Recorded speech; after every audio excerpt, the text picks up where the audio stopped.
Hello, my name is Gavin. I was recently in England with Penny Rimbaud, the guy who started CRASS and arguably the anarcho-punk movement. And he was talking about a friend of his named Wally who was assassinated by the police in 1974. I was fascinated by this story, so I set up my computer with a photo booth or whatever the software that comes with your camera, and I recorded him for 5 hours telling the story of Wally Hope's assassination and how that begot CRASS.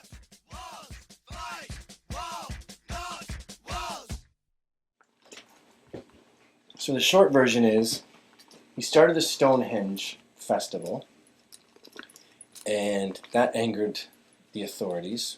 Mm-hmm. Then he was taken away to a mental institution. No, he turned up one day with this idea of doing a festival at Stonehenge. Somewhat embarrassed the authorities during that short period. Why would the Department of the Environment care about a festival at Stonehenge? Well, at that time it's quite interesting because really Stonehenge was pretty much just a lump of stones and no one cared a fuck about them in those days. Grass overgrown, it was Yeah, just in sort the of. forest. Yeah, it wasn't like a showcase, English heritage showcase. I mean, I think Wally would weep if he knew what had happened to it now because it's turned into a sort of amusement park. Anyway, he wanted it there because it was quiet. I mean, there'd been these free festivals at Windsor, which was in the backyard of the Queen's Palace.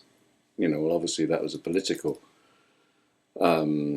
decision on the people who set up the Windsor Free Festivals. They lasted for 2 years, and then there was a massive, or maybe 3 years, of massive and very violent confrontation between the police and the festival goers. Wally actually got beaten up badly at that festival. Turned up here. That's when he started hatching the idea of doing Stonehenge. Because Stonehenge was away from everywhere. Who'd care a fuck if, 1,000 hippies turned up in the middle of nowhere?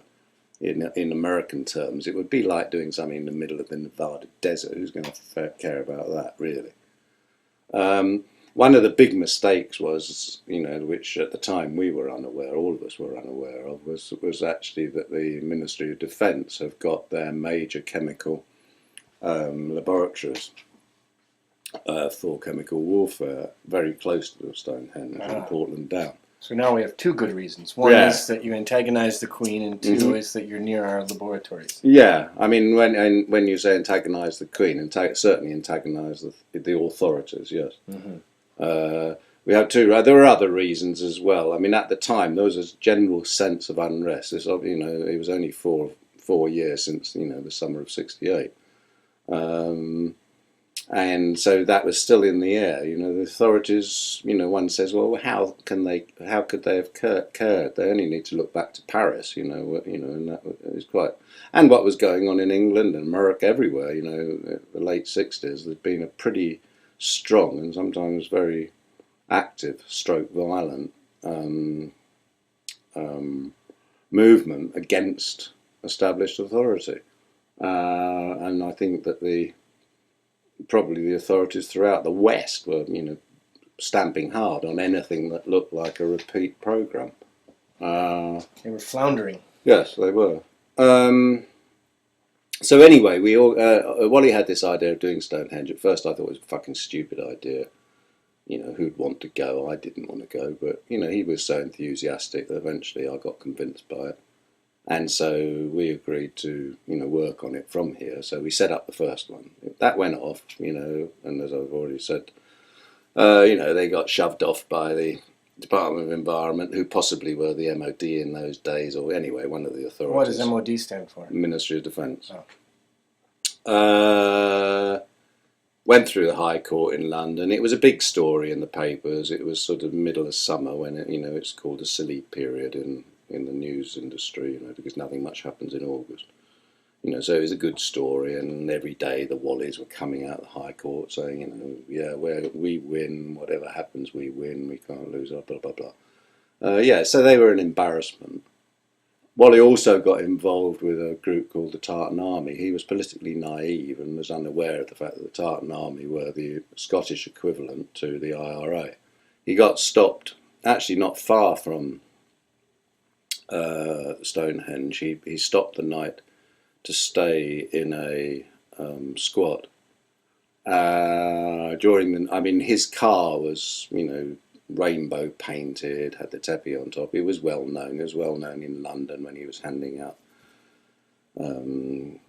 pamphlets and leaflets advertising the festival. It was an obvious thing. Well, that parked outside a squat would have been noticed very quickly indeed by the authorities. The house was raided by the military police. Well, the military police don't actually have rights over civilians, but they did arrest him. They said that they were looking for a deserter. That was their reason for getting into the house. They discovered what it differs between in different reports from 1 to 4 tabs of acid in his coat pocket.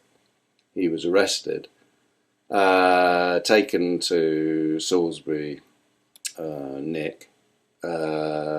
He was refused any phone calls, any contact, which of course is, a civil right to have one phone call, which he was refused, and he was put on remand, sort of pushed through the courts very quickly, put on remand, and then, whilst he was on remand, he was sent to the psychiatrist on the reason he didn't want to wear prison clothing. Well, there's an anachronism here, because actually people on remand don't have to wear prison clothing. Now, we didn't hear of Wally's fate. As far as we knew, he had left here, headed off down to Stonehenge and beyond, to rest up before the festival. And it wasn't for about 2 weeks that his guardian got in touch with us and said, "Are you aware that Wally's been cased up?" My reaction was, they're going to do him in. I just felt that from the very start. This is a deliberate political act. They've just taken him out, and they're going to do the job. G eventually decided that she'd try a shot at being Wally's sister, which she got away with. So she managed to get access into the hospital and talk to Wally. And then she came back and reported his condition as being absolutely appalling. He was almost unable to sort of speak coherently. He'd already begun to become bloated. All of these, the effects of the drugs. Well, those pictures you showed me were amazing, the before and after, and that was a matter of, what, 4 months? Or something? Less than that. No more than 3 months. Jesus. In that short 2 weeks, he'd become dangerously ill. At this point, we knew we had to get him out. So for the next few days, we started working on how. We knew that if we could get him out for 28 days, then actually he was free, unless he was recaptured and then resectioned. But that's part of the thing of sectioning, that it has to be assessed. And if you're not there for the assessment, then it sort of gets put in the bin, or at least that was the case then. So we knew if we can get him away, then he certainly can be safe. But we knew that we couldn't keep him in this country in case they did decide to sort of really make an effort to find him. In any case, he'd have insisted on going to the festival and would have immediately been arrested there. So we got in contact with people we knew. We'd arranged for a boat, to take him from the east coast near here, on a small harbour where no one would have noticed, a sort of pleasure boat going out, to take him across to Holland, and then from Holland we were going to take him across Europe down to Spain. So that was going to be our thing. To hide him there. Yeah, to try and. We knew he was no longer, in good health. So it would also be a good place to sort of, start trying to mend him. Anyway, so then G and myself went down to the hospital, and obviously we had to have some agreement from him as to our plans. The plan was pretty comprehensive. It didn't actually require anything more, which would have been a hard job because he was under surveillance all the time. But it wasn't impossible. Possibly, we thought, well, maybe 2 cars, one as a fake car, one as the real car, other cars parked so we can change cars, and probably getting him out of the actual building. It's a clandestine operation. Yeah. I think as a modern skeptic, your first instinct is to say the government is not competent enough to conduct these assassinations. And as far as today is concerned, I'm inclined to not just agree with that, but be one of those people. But you have to put it in perspective of the late 60s. These people were police, Secret Service that had been educated and trained 10, 20 years before. The books that they were reading were from 20 years before that. So to them, rebellion wasn't just some silly hippie, the ones we would think of today having a festival. It was a genuine threat. I mean, their history was World War II, their history was the Depression, their history was the Industrial Revolution. So the class system in Britain back then was what we think of today as a parody of the class system. I mean, the head of EMI would be a lord, and he'd be sitting there smoking his pipe in a salon with all the other sirs conducting the business of the economy. Today that sounds ridiculous, and I think it's a misnomer to assume that that is still the case. But in 1974, when Wally Hope was killed, it was not absurd for someone to be genuinely threatened by a freak, because he was the first freak. Making the compromises. What did you know? What did you care? Brave fronts, deceitful disguises. You know, and I had no real experience of, you know, the psychiatric world. I had certainly no experience of sort of, you know, secret police and MI5 activities and all that sort of stuff. You know, I was young, naive, and concerned. Anyway, so he'd have none of it. He absolutely refused to enter into it. He said, he didn't feel well enough, which seemed ridiculous, knowing that, well, he wouldn't have known that he was going to get sicker and sicker. But he also had this sort of stupid belief that somehow or other he was going to come through it. Maybe he had to have that belief because it was like being in a fucking nightmare. But so effectively, we realised that without at least his passive agreement, there was no way we were going to get him out. You know, if he was going to be screaming and yelling, Yeah. no chance. So, I mean, that was a fucking awful decision to have to make. But we then thought, okay, well, we can't help. At that point, we tried to get a lawyer involved, who was an old school friend of mine, with a particular interest in sort of civil abuse. The abuse of civil liberties, and he found it almost impossible to get through to anyone or anything. He just found himself coming up against blank walls all the time. None of his messages got through. None of the return messages he ever received. You know, and that finally proved beyond any doubt that this was a setup. Yeah. Anyway, I got one or two frazzled letters from the mental institution, from Wally, you know, which seemed to become, you know, more and more. I mean, he always would write pretty crazy letters, but he was perfectly capable of being completely straight if he wanted to be. I mean, he liked talking in riddles, etc., etc. But anyway, you know, it was obvious that he was going to be ruined. The festival took place, and it was thousands of people turned up, and it was absolutely beautiful. You know, it was lots of bands came and played. There was lots of free food. Nothing, you know, there was no money changing hands. And it was just a great, amazing gathering of people. It was beautiful, beautiful weather. I went down with a filmmaker called Mick, who became the filmmaker for CRASS, in the hope of, to document the festival so that Wally would be able to see it. Wally, we have to remember, was 10 miles down the road in a mental institution, in a cell basically.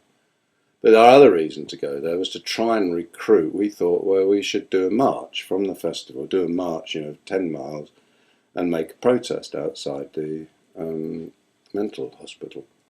We were two guys wandering around with watches on and cameras. Oh, shit. And halfway through the second day, we heard an announcement from the stage where you will have noticed two guys wandering around, and an exact description of Mick and myself. Don't talk to them. They're police.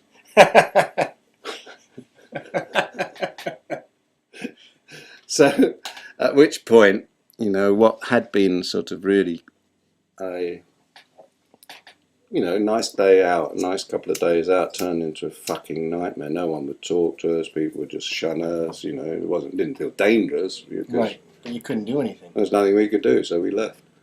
The festival went on for about a week. On the day, you know, over the solstice, so let's say that, I can't remember the exact date, but say it was the 27th when the last hippie drew out from the site. In other words, the site was closed in the sense that there wasn't anyone there anymore. Wally was released, miraculously cured. You know, he no longer was a schizophrenic. It took him 2 days. I don't know how he ever did it, to drive back. He got his car back, which had been impounded by the police, and drove back here. I mean, he apparently could drive for about 20 minutes, then would just have to stop, lie down, rest, and then do the next little bit. I mean, it's about 100. I suppose it's about 100 miles from here to. So he arrived here, and he was just ruined. I will never know how he managed to drive that distance. Well, you said he couldn't really walk. No, his left arm would follow his left leg. He'd still got, at a very base level, he'd got a modicum of sense. You know, he wasn't like a sort of complete moron, but, you know, anything out of the modicum of sense, you know, in other words, he could eat, but he would eat sloppily. He didn't know what he wanted to eat. You know, he'd lost all of those things, but, you know, all of those sort of biological drives were still functioning. But he'd cry all night. You know, he was just miserable. I mean, he was ruined, basically. After about 2 weeks, it was unprecedented that the government decided to create a festival site in a place called Watchfield, which was, I think it was Watchfield, an old RAF military base, Royal Air Force military base. And clearly, the idea was then, okay, we'll allow them this, and we'll disallow them anything else, you know, and we can control it, we can keep an eye on everything that happens, we can monitor it. You know, this is a dangerous potential movement. The Free Festival movement, you know, has already proved itself in Windsor with the violence there. Had already proved itself at Stonehenge, that in 1 year it went from 100. You know, sort of vagrants into a genuine festival of several thousand. So he made it to this festival, this government-sanctioned festival. It was sort of a duplicate of Stonehenge, but owned by the government. Yeah. And he did an interview with a local video. What was that? I think it was just some sort of like alternative news outfit. Okay. You know, just like you going to the first festival with Mick with a camera. Effectively, yeah. And they interviewed him, and he was not really himself, but he did say some dangerous things. No, I don't think he probably said anything dangerous, but I mean his very presence there. I mean, if it were the case, and I believe it was, that they intended to put him out of action, well, he'd just gone into action again. Right. You know, he turned up at the festival. Everyone knew him, of course. You know, he was the sort of, you know, mythological creator of Stonehenge. So he was, you know, one of the elite. Well, suddenly one of the elite turns up, and everyone's going to notice. And they certainly would have noticed him. He left quite soon because he, you know, wasn't up for staying long, and actually called in here, but then headed back to his guardians to stay there for a while. And then I can't remember how long after that, but you know, he was dead.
He was found dead, drowned in his own vomit, on the kitchen floor of the Hatfields' house. It was an unusual occasion when there hadn't been anyone else in the house. And almost from the start, it didn't fit. It didn't work. I mean, the most obvious thing was that it took them, well, actually, in the end, it took months for them to actually say, well, it was sleeping tablets. Well, I mean, you or I know that if someone takes a dose of sleeping tablets, within 10 minutes, you know, any coroner... It's not a strange drug to OD on. No. I don't know how I managed, possibly because of the fact his guardianship, that Dr. Hatfield must have got the police papers. But one of the things I immediately noticed, as did the doctor, was a needle mark on Wally's arm. Well, there's no way at all in which Wally ever would have used needles. It just was absolutely unthinkable. And certainly no one in the hospital had used needles on his arm. I mean, he had needles in his arse, I think, for Modicum, when they were forcing him to take Modicum. But there was one single mark on his arm. Well, that, you know, possibly wouldn't have been particularly interesting if it hadn't disappeared from subsequent reports. You know, so the needle marks on his arse remained part of the report, but the needle mark on his arm didn't. You know, so that immediately put that under suspicion. And whereas to some extent, you know, to some extent, you know, some of the talk was about suicide, it was almost unbelievable that it could be the case. I mean, his guardian said, no, it's just not possible. He wasn't in that sort of state. Other people who knew him from the past said no, but possibly not in the present, you know, confirmed that. And the key for me was Wally being the personality that he was, and knowing that even, you know, at his worst, when he was in hospital, he was still sending me, you know, crazy notes. He, without any question, would have written something. He was that sort of personality. He wouldn't have gone without a scream, you know, without his last prayer or something or other. He would have done it. He would have had to have done. So it was already beginning not to key up. You know, but we were young, and, you know, like the 70s, we were still learning. We were, you know, we were very naive to, you know, political intrigue, for example. You know, it was unthinkable. You know, I come from a middle-class background. It's unthinkable that people do things like that to us. Right. So anyway, in the coroner's, I mean, that was a sort of like a pantomime out of Alice in Wonderland. The actual court hearing, Dr. Scott was no longer available because he had left and gone to Australia. The investigating officer claimed in the court that he had spoken at length with all parties concerned with Wally since his being freed from the mental institution. Not once had that particular inspector visited Dial House. Or the Guardian. Or the Guardian. Etc., etc. And they absolutely would not hear of any objection. You know, we tried to make objections and they just, you know, basically closed the book and walked out. You know, there was no effort whatsoever at any form of justice. The authorities had seen in Watchfield, they weren't pleased that, you know, in the sense that they hadn't achieved their end, and that was to put him out of operation, you know, to cosh him chemically out of the picture. He'd turned up again. They followed him, waited. It was very unusual that the house was empty. And at the point at which it was empty one evening, they went round to the back door rather than using the front door where they might have been seen. Knocked on that door. Wally heard it. He was upstairs. That's where his room was. He came down, opened the door. They came in, injected him, waited until it was quite clear that, you know, they'd done the right job this time, went back, obviously didn't lock the door because they wouldn't have been able to, and left. I was living here on my own at the time, writing the book, and then just one day I thought, I just can't fucking take this. I'd received 2 death threats, and I didn't want any more. What kind of death threats? well, one of them wasn't, it was just someone turning up to do the job, and I was, sharp enough to notice as she put her hand in the bag that, she was going to come out with a weapon, and it was a weapon. What was it? A knife. They said a woman to stab you. Yeah, we actually managed to pacify her, and she later, said that, yeah, that's what she'd come to do, was to finish me off. The other ones were much more covert, the other threats. How are we doing? Sorry, I got to stop because Ron rang. Oh, yeah. And I said you would ring before. She said I would rather you rang her. The bad news with extinguishing your naivete is that innocence is lost. But the good news is that it spurred some real anger that essentially generated CRASS. Yeah, but I don't want to jump there yet. I mean, we're under a time sort of confine now, so let's finish with that woman visiting. Okay. Because that's good, in my head that's really good, because I can easily key back into that point. Oh, great. Yeah? Okay. Yeah, great.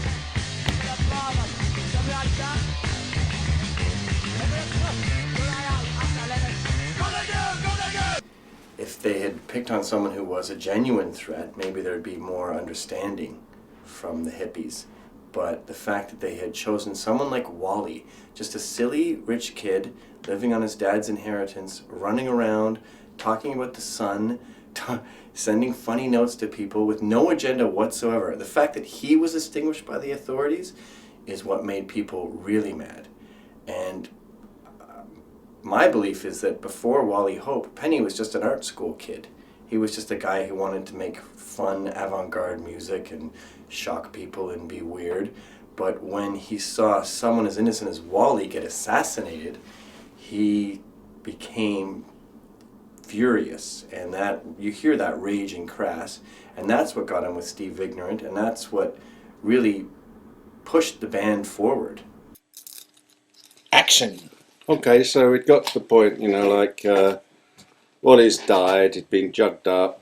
You tackled we didn't get into too much detail with this woman who reached into her purse. Yeah, okay, so basically speaking, I've been investigating this and the death of another Wally, getting all these connections between gangland and the Essex police, finding out a lot of sort of really bad news about the psychiatric profession, etc., etc.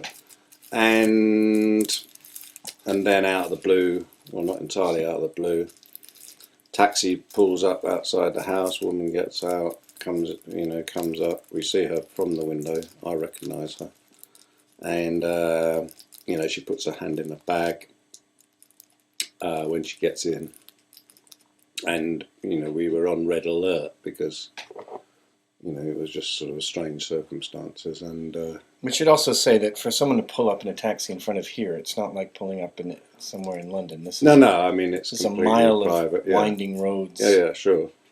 And anyway, she had the knife in her hand, and we managed to pacify her, and eventually, actually had a good talk. I mean, it was all connected with the death of the other guy, this other Wally. And so that plus sort of like veiled threats from the police, was making stuff really heavy. I was getting more and more miserable because you can't investigate the death of a friend without getting miserable. And it really, up until that, I'd believed that through doing what we were doing, which was, living in a very peaceable way, creating our own food in the vegetable patch, that was enough, that it was enough simply to be a good person and do good things, and at the time we had a we had a band, a sort of pantomime theatre which used to travel around Britain, and that was promoting our ideas. I mean, it was in a way a much more radical band than CRASS ever was, in the sense that it certainly didn't attempt to explain itself. It used guerrilla tactics. It would just turn up at places and do a gig and then go away, and sometimes people didn't even notice we'd done it. So this is Exit. Yeah. And this band began before Wally was killed? Yeah. I mean, that began in So that was more of an art band than a. That was more of an art band than a punk band. Yeah, it came out of art. I mean, punk wasn't heard of in those days, but then neither was punk heard of when punk started, because punk was a sort of, you know, invention in a way. There's lots of people doing that sort of. I mean, for God's sake, you know, I mean, to my mind, the greatest punk artist of them all was John Coltrane. You know, with his audience of Black Panthers. Well, I mean, shit me, you can't get more punk than that. CRASS was born, you know, out of that anger, and that anger has remained untouched and unsullied in, you know, the last 40 years of my existence. You know, I'm still as angry. I mean, I'm not angry solely about Wally. I'm angry about the fact that nothing's changed. In fact, it's become more specialised, you know, more immediate, more effective. So you, because I think we differ on this. I don't doubt what happened to Wally, but I don't see that as possible today. But you think the government today, the British government, is just as capable as of this sort of individual assassination? There's absolutely no question. I mean, it's ridiculous I forget his name. But you know, there was a very specific case recently, you know, about 5 years back, of one of the experts involved in investigating the threat of weapons of mass destruction, who was a doctor, who had conclusive proof that, or his view carried by his proof was that there were not weapons of mass destruction, and he had more information, etc., etc., etc. And basically speaking, he went for a walk one day and committed suicide. It still happens. I know it happens. That even Middle England believed that had been an assassination. Nothing was done about it because nothing can be done about it. Of course it happens, you know, the sort of Karen Silkwood syndrome, isn't it? I don't know who Karen Silkwood is. Well, she was an American woman who got information about the splits in the nuclear. It was 3 Mile Island. And she knew it was going to happen because she was working in the industry. And she tried to put out the warnings and got driven off the road. So you began CRASS after Wally's death with the rage of what had happened to him. And this will sound weird to mainstream people, but it did kind of have a mainstream appeal compared to what you've done since then, your poetry and your books, and what you were doing before then. So it was kind of, comparative to your other work, it seems like it was a way to get to as many people as possible. Well, that was more out of a combination of personalities. I mean, the personalities being Steve and myself, you know, and that's why that happened. You know, we both bent over backwards to accommodate each other. There were some catchy numbers. Yeah, there were. But, you know, but it really was because, I mean, Steve really loathed my avant-gardism, you know, to almost the degree I disliked his rock and roll. He was also a very pissed off guy, you know, he was pissed off with everything. And, you know, what working class kid who's got half an ounce of sense isn't going to be pissed off? You know, well, and so we met up. He was really young, I was considerably older, but, you know, we just hit it off together. And so the combination of sort of my essential avant-gardism and his essential sort of, you know, like teenage rock and roll, his teenage rebellion, is a very catchy number.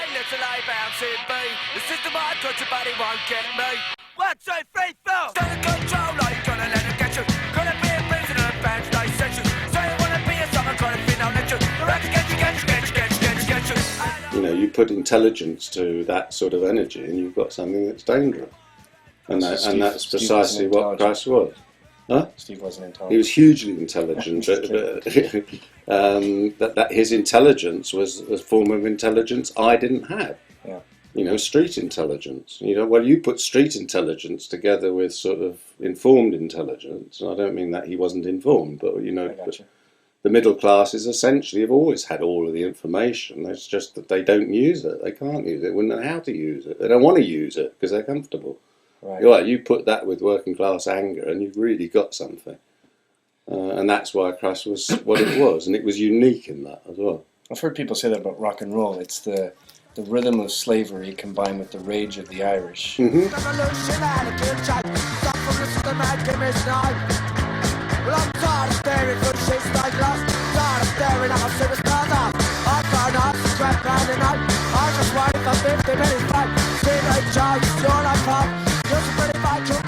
So do you feel like, I feel you had this sort of avant-garde art career, then Wally died, then there was Crass till '84, and then it went back to equally esoteric kind of art stuff. Do you feel like in '84 there was a decision that, all right, I've made Wally's point? No, because they, I mean, you know, even if you listen to Crass, you know, that aspect is strongly there. I mean, it's rock and roll with this strange, you know, distortion, you know, which, you know, my drumming in itself, you know, which is, you know, anti-rock.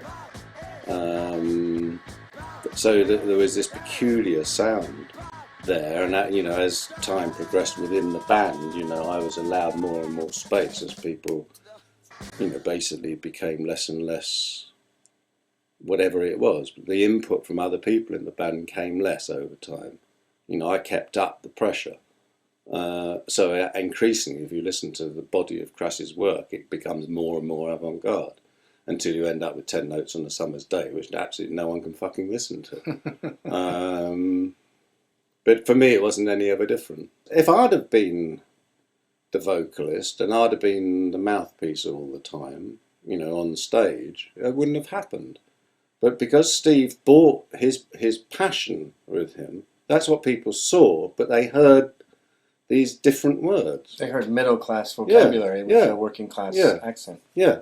So the kids who were coming to our gigs were unbelievably receptive to very complex ideas. I mean, things like Reality Asylum is quite a complex piece of work. And people weren't saying to me, "Oh, why are you talking upside down, backwards, and piles of shit?" You know, they were really into the sort of, you know, the metaphors, the riddles, the. Well, I think Steve Ignorant tries to pretend that he was just going along for the ride and didn't even know what he was singing, but I think that's a bit of a game. It is a game. Yeah, of course it is. He's a lot smarter than. He's incredibly smart. He's a very sharp guy. So, would you say now, 40 years since Wally's death, that you're still traumatized by this? It still affects you deeply? I don't think you could be not. I think traumatized might be a bit extreme, but maybe it isn't. No, I mean, I'm deeply hurt. And if you're deeply hurt, you remain deeply hurt. There's no cure to that. You know, there's nothing in my rage that could ever, you know, resolve or absolve that, you know, and my absolute hatred of the elite who can so mindlessly do that, you know, remains constant. You know, that rage will never be calmed. And I wouldn't want it to be either. Mm. Let's have a toast to Wally. Yes, I'll have water. Yeah, that's a good idea. May his crazy struggle be eternal. Yes, I think it will be. Cheers. Cheers.